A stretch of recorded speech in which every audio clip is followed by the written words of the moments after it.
मी फार मोठी वयाने पालक नाहीये, 4.5 वर्षाची पालक आहे, 4.5 वर्षाची मुलगी आहे माझी. पण ती आता रोज शाळेतून आल्यावर जो आनंद साजरा होतो तो मला फार महत्वाचा वाटतो. आणि मग मला कळतं की हल्ली सतत जे म्हणतात शिक्षण आनंददायी असावं, ते काय आहे हे मी रोज अनुभवतीये. ती शाळेतून घरी आल्यावर म्हणते आम्ही आज ह्याच्यावर काम केलंय, आमची या निमित्ताने कार्यशाळा झालीय. सहसा असं घडत नाही पण आज असं घडलंय. तर मला हे फार आई म्हणून समाधान देणारं वाटतं. मला खूप जण भेटतात की 11वीत आम्ही गेलो आणि आम्हाला इतका ताण आला ना इंग्रजीचा.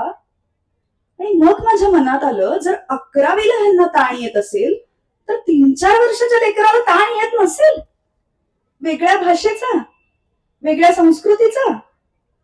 पण ते मूल तुमच्यापर्यंत ते पोहोचवू शकत नाहीये. त्यामुळे आपल्याला वाटतंय की हे सहज आहे, आपण इंग्लिश मिडियम मध्ये घालून त्याचं कल्याण केलंय. पण तसं नाहीये. आपण त्याचे त्रास वाढवलेत, आपण त्याच्या जबाबदाऱ्या लहानपणीच वाढवल्यात.